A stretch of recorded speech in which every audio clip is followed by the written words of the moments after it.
Mesdames, Mesdemoiselles, Messieurs, chers amis, chers abonnés, bonjour et bienvenue dans ce nouvel épisode de notre discussion sartoriale. Nous continuons notre série, notre longue série, Parlez-vous sartorial ? Et nous continuons notre série sur les souliers, les différents types de souliers.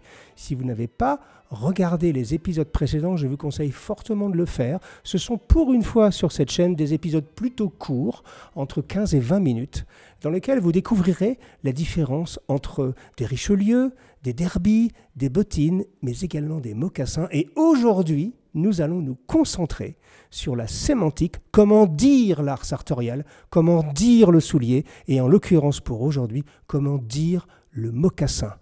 En d'autres termes, utilisons les bons mots pour décrire les choses. Je pense que c'est très important dans la société d'aujourd'hui où nous avons complètement perdu l'essence des mots et ce qu'ils veulent dire. Alors, je suis un peu embêté, je vous l'avoue, puisque je vais vous parler de mocassins aujourd'hui. Et il se trouve que j'ai très peu de mocassins dans mon placard à souliers. En décidant de faire cette série, j'ai passé en revue, vous imaginez que j'ai quand même un placard à souliers relativement fourni, j'ai passé en revue toutes mes paires de souliers parce que je voulais au maximum vous montrer des vraies paires que j'ai déjà portées. Malheureusement, quand on arrive sur le sujet des mocassins et encore pire des bottines, que ce sera le prochain épisode, eh bien il se trouve que je suis assez court sur le sujet puisque je n'en porte assez peu. J'ai tout de même réussi à sortir de mon placard à chaussures 5 modèles pour vous expliquer, mais les deux modèles les plus importants à nommer quand on parle de mocassins, je n'en possède pas, donc je vais utiliser, et vous me le pardonnerez, des photos des modèles les plus emblématiques. Alors vous vous souvenez, on a toujours procédé de la même manière pour le Richelieu et pour le Derby, c'est-à-dire qu'on s'est dit, voilà, comment on décrit une chose et à quel endroit il faut regarder pour comprendre ce qu'on est en train de décrire. Vous vous souvenez, les histoires des perforations, les histoires du patronage, les coutures, et puis également, est-ce qu'il y a un plateau ou pas de plateau? Vous vous souvenez de toutes ces choses-là qu'on vous a expliquées pour le Derby et pour le Richelieu? Eh bien, c'est la même chose pour le mocassin. Où est-ce qu'il faut regarder pour nommer l'objet? Il faut regarder principalement sur le haut de l'empeigne, c'est-à-dire sur cette partie-là. Okay, vous le voyez, bon, évidemment, sur celui-ci, c'est une évidence. Hein. Sur celui-ci, un tout petit peu moins, je vous expliquerai pourquoi. Mais les deux modèles les plus célèbres, les plus emblématiques du monde du mocassin, eh bien, mesdames, mesdemoiselles, messieurs, j'ai la douleur extrême de vous annoncer que je n'en possède pas. Puisque je ne suis pas très fan de ça. Alors, je comprends qu'on puisse les aimer, et notamment le premier modèle qui est très célèbre, qui je crois est depuis plus de 50 ans la première vente de l'auguste maison J.M. Weston, qui est quand même un des fleurons de l'industrie de l'artisanat français autour du soulier, qui est installé à Limoges, qui est une entreprise absolument splendide que je vénère, que j'adore. Mais leur modèle emblématique, on va vous le montrer maintenant, c'est le mocassin 10-180. C'est le nom, c'est un drôle de nom, il s'appelle le 180. J'imagine que c'était le nom de la forme du soulier. Et c'est ce qu'on appelle en anglais un penny loafer, c'est-à-dire ce mocassin qui, en fait, comme tout mocassin, n'a pas de lacet, hein, puisque c'est la première chose qui définit un mocassin, mais qui a cette espèce de petite bride avec cette, comment dire, ce petit design. Alors d'où ça vient? Penny loafer, donc ça veut dire mocassin pour mettre un penny. Un penny, c'est une référence à une pièce de monnaie.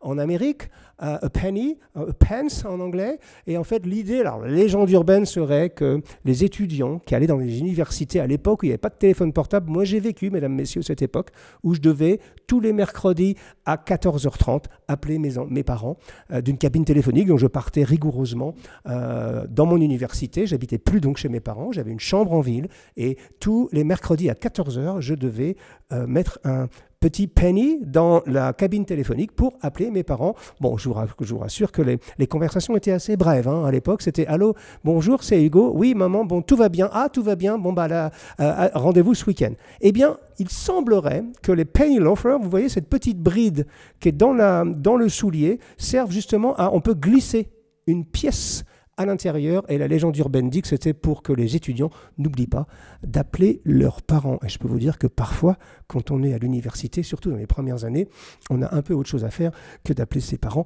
mais c'est une autre histoire. Et ensuite, vous avez le deuxième style, qu'on appelle un tassel loafer. Donc, c'est-à-dire un mocassin à pampille. Ouais, alors ça, même chose, j'en ai pas, on va vous le montrer. Donc, c'est vraiment un mocassin avec ces deux petits bouts de cuir qui se baladent comme ça s'appelle des pampilles. Donc, vous voyez, ça, c'est assez facile. Le 180, alors on dit un mocassin. Alors, penny loafer, il n'y a pas vraiment de traduction en français. On ne dit pas un mocassin à pièce de 1 franc.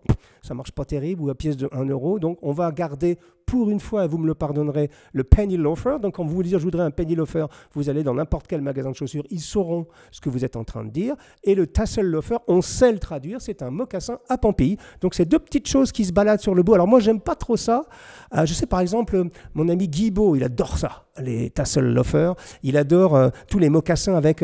je sais que Colincourt, on a fait un modèle des mocassins à pampille sans pampille. Alors là, ça se complique un tout petit peu avec des espèces de cordages en cuir, c'est assez joli. Donc ça, c'est ce qu'on appelle les mocassins à pampille. Ensuite, on va regarder sur l'empeigne elle-même. Et là, regardez, celui-ci, je vais vous montrer ce modèle-là, par exemple, que j'aime beaucoup. C'est de chez nos amis CNES à Singapour. Ça, voilà, regardez ça. C'est ce qu'on appelle un mocassin à plateau. Alors, pourquoi à plateau? Vous voyez, en fait, finalement, la sémantique sartoriale, parlez-vous le sartorial? Vous vous souvenez, c'est le nom de notre grande série. Eh bien, c'est assez simple, il suffit de décrire ce qu'on voit. Et là, cette chose-là, vous voyez, alors on appelle ça un lac, parfois ça s'appelle un plateau, c'est-à-dire que c'est un bout de cuir qui vient se poser sur l'empeigne de la chaussure et ça crée donc un plateau. Celui-ci est très joli, hein, moi je l'aime beaucoup, c'est un mocassin à plateau. Alors il y en a des très célèbres, par exemple le mocassin à plateau le plus célèbre, on va vous le montrer, c'est le Warhol de chez Berluti, qui est une espèce de mix entre un penny loafer et un mocassin à plateau qui est très joli. Aubercy avait fait le Fantomas, aussi en référence au masque de Fantomas. Ce sont tous les deux de très beaux mocassins à plateau de la même famille que celui-ci. Récemment, il y a 5 ou 6 ans, il y a une nouvelle famille qui nous est venue de Belgique. Et oui, mesdames, messieurs, des fois, il arrive que des choses nous arrivent de Belgique, à part les frites. Eh bien, c'est ça. On appelle ça un Belgian loafer. Alors, le Belgian loafer, excusez-moi pour mes amis belges, c'est juste une petite plaisanterie comme ça, en passant, parce qu'ils ont quand même fait 2-3 choses intéressantes au niveau de l'histoire. Mais ça, je ne sais pas pourquoi. Alors, si certains d'entre vous savent pourquoi on appelle ça un mocassin belge, un Belgian loafer. Je n'ai aucune idée, je serais très intéressé, je pourrais le rechercher moi-même, mais je dois vous avouer que je n'ai pas eu le temps de le faire avant d'enregistrer cette émission. Mettez-moi en description la raison pour laquelle on appelle ça un Belgian loafer. Belgian loafer, c'est même chose que celui-ci, c'est un mocassin à plateau, mais un mocassin à plateau arrondi. Et je sais que par exemple, Léon Luchard, qui est le rédacteur en chef de Parisian Gentleman maintenant, adore porter ça. Il en a une paire de chez Colincourt. Et alors le plateau, d'ailleurs on l'avait montré avec Alexis Lafont, peut être contrasté. Vous voyez, donc c'est ce plateau arrondi. On appelle ça un Belgian loafer, un mocassin belge. Encore une fois, si vous savez d'où le mot belge vient pour décrire ce soulier, je suis preneur. C'est assez joli, ça marche bien. Moi, jusqu'à ce modèle-là, je n'avais jamais porté de mocassin. Alors, je peux vous dire pourquoi. Pourquoi je ne suis pas un grand fan, par exemple, du 180 de chez Weston, qui par ailleurs est un très beau soulier. Et encore une fois, je redis mon amour pour Weston et mon respect absolu pour cette entreprise qui notamment a fait des derby chasses que j'ai eus. C'était mes premiers beaux souliers. J'ai économisé presque pendant 5 années quand j'étais étudiant pour me les offrir. Donc c'est une maison absolument extraordinaire que l'on doit absolument protéger. Mais je trouve que le mocassin 180 a tendance, mais c'est peut-être pour moi, parce que je ne fais que 1m78, donc je ne suis pas très grand, a tendance à vous rapetisser le pied un tout petit peu. Je ne trouve pas ça extrêmement élégant. Pour autant, c'est un énorme succès. Pourquoi? Parce que ça a été vraiment le mocassin qui a popularisé la mode du mocassin, notamment chez les businessmen. On en voyait beaucoup. Alors, j'ai pour coutume de dire que le mocassin, c'est quand même vachement pratique. Tu es à ton bureau. Pour les gens qui ont un poste sédentaire, ils sont bien habillés. Et puis comme ça, ils peuvent enlever leurs chaussures sur leur bureau. Et ils n'ont même pas besoin de se baisser pour les relacer. Hop, ils remettent le pied dedans. Et c'est parti, mon kiki. Et donc, c'est un petit peu... Allez, je peux lâcher le mot, c'est un petit peu la chaussure du feignant, quoi. C'est-à-dire, en gros, hop, tu sautes dans tes mocassins et hop, tu balances tes mocassins. Tu n'as même pas besoin de te baisser, tu as besoin de les lasser. On est peut-être un tout petit peu, pour moi, dans l'économie de la paresse, mais enfin, toujours est-il que ça existe. Et moi, j'ai découvert les Belgian loafers et finalement, je me suis résolu à porter des mocassins. Alors, grand débat sur les Belgian loafers notamment. Est-ce qu'on porte l'été des Belgian loafers avec ou sans chaussettes? Je vous laisse vous entretuer dans les commentaires. Je ne participerai pas au combat Personnellement, je me suis pris trop de balles perdues sur le sujet. J'ai milité pendant des années en disant non, non, non, il faut toujours porter des chaussettes. J'étais très péremptoire. Vous savez, on est très manichéen quand on commence dans ce monde-là. On pense qu'on sait tout, puis on a des avis extrêmement marqués. Et puis finalement, un jour, il faisait tellement chaud à Florence, au Petit Uomo, que je me suis dit, je dis à Sonia, quand même, je ne vais pas mettre des chaussettes. Je vais mourir, même avec des chaussettes en soie ou des chaussettes extrêmement fines de chez Mes Chaussettes Rouges. Salut les copains. Eh bien non.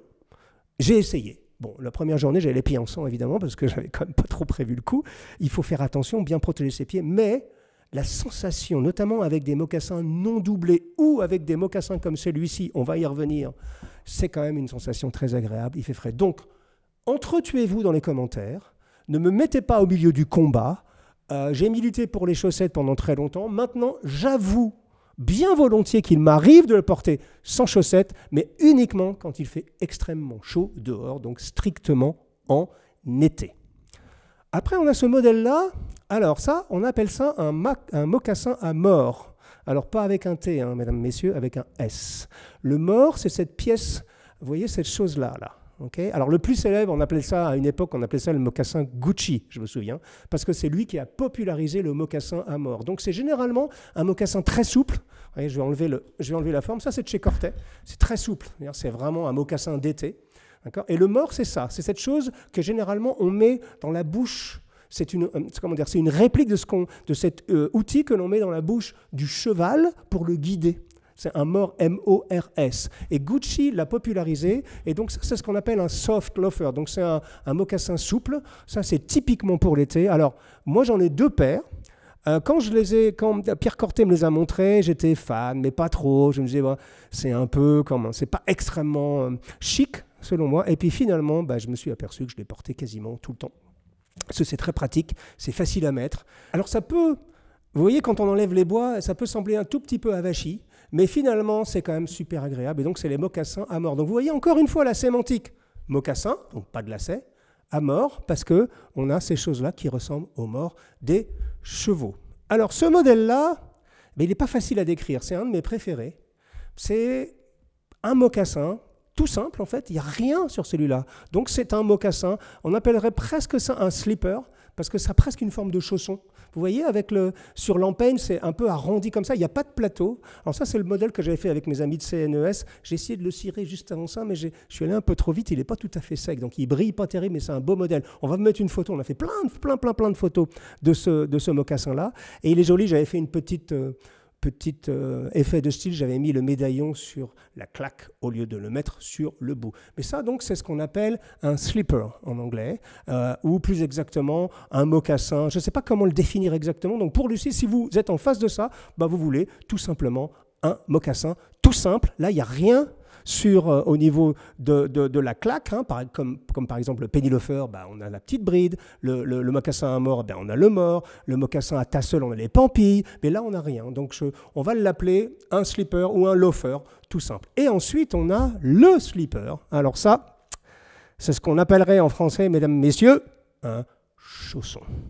Le problème, c'est quand on dit un chausson en français, on a l'impression, enfin moi quand on dit chausson, je pense tout de suite aux charentaises de ma grand-mère.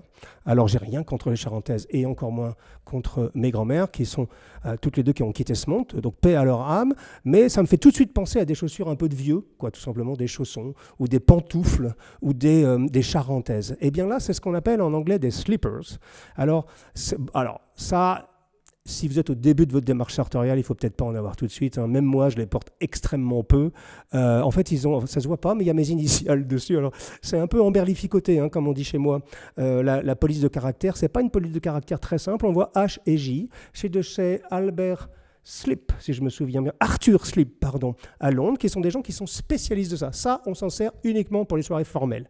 Quand vous portez le smoking, donc c'est pas très très fréquent, je vous l'avoue, eh bien, vous pouvez très bien soit aller avec des chaussures vernies, soit aller avec des Opera Pump, qui est la dernière, alors là c'est l'ultime modèle du mocassin, c'est le mocassin de soirée pour l'opéra avec le petit nœud papillon dessus. C'est un peu féminin. Moi, personnellement, j'en possède pas, mais c'est assez joli. Ou alors, vous avez le droit de porter des chaussons avec une semelle en cuir quand même, parce que si vous allez dehors en chaussons avec une semelle qui n'est pas en cuir, bonne chance, surtout avec l'état de nos trottoirs parfois dans notre pays actuellement, c'est quand même pas terrible. Bon, ça, c'est vraiment juste pour le fun, pour vous expliquer que ça existe. Moi, j'en ai une paire parce qu'il m'arrive de faire des soirées formelles dans lesquelles j'ai plutôt tendance à porter des souliers vernis d'ailleurs, mais c'est vraiment strictement une question de goût. Mais je voulais quand même le noter que dans la famille des mocassins, il y avait donc ce qu'on appelle les slippers. Hein. To slip means to go inside, right? To slip inside, ça veut dire slip in, ça veut dire rentrer dedans sans mettre les mains, hein, littéralement, excusez-moi pour le mauvais jeu de mots, mais c'est vraiment comme ça.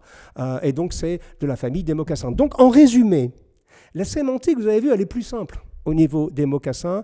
La seule chose qui est un peu embêtante, c'est comment on va traduire the penny loafer. Je ne sais pas comment le dire, mocassin. Moi, je pense que d'ailleurs, Weston ne se sont pas embêtés, ils appellent ça le moc ou le mocassin, tout simplement, pour décrire cette chaussure. Donc, quelques figures de style. Donc, le mocassin donc 180 de chez Weston qui est le penny loafer. Ensuite, vous avez le tassel loafer, mocassin à pampille. Et puis, vous avez le mocassin à plateau, c'est celui-ci. Vous avez le Belgian loafer. Donc, une fois encore, j'aimerais savoir pourquoi on appelle ça un mocassin belge. Vous avez le mocassin à mort, puisque on réplique le petit outil qu'on met dans la bouche du cheval pour le guider, ça s'appelle un mors, M-O-R-S, et vous avez celui-ci que moi j'appelle un mocassin simple, tout simplement, mais qui est très joli, et enfin le slipper, qui est le chausson, littéralement, dont on se sert pour les soirées formelles. Voilà ce que je voulais vous dire sur les mocassins. Donc vous vous souvenez, c'est la série Parlez-vous sartorial. Encore une fois, mon propos n'est pas de vous mettre dans la confusion, mais le propos, au contraire, de vous éduquer, de vous passer un petit peu ce savoir-là pour que vous puissiez vous exprimer sur le sujet. Si jamais vous avez envie de discuter souliers avec vos copains, si vous avez envie de parler avec un vendeur en ligne, par exemple, pour lui demander le type de modèle que vous voulez, et si vous ne voulez pas vous sentir complètement perdu quand vous allez dans un magasin de souliers ou même dans un magasin de souliers sur mesure pour exprimer vos besoins. Les mots, mesdames, messieurs, sont importants. Je m'excuse simplement d'avoir été obligé d'utiliser quelques formules en anglais parce qu'il se trouve que dans le monde sartorial, et même si ça me fait mal de le dire, eh bien, les Anglais ont quand même inventé beaucoup de choses. Et parfois, on est un peu démuni en termes sémantiques. Et c'est le cas pour penny loafer. Si quelqu'un a une idée de comment on appellerait le penny loafer, donc le 180 de chez Weston en français, je suis preneur. Ça se passe dans les commentaires. Je vous donne rendez-vous pour un prochain épisode de notre discussion sartoriale. Nous allons continuer notre série Parlez-vous sartorial et il sera question de bottines. À très bientôt, mes amis. Au revoir.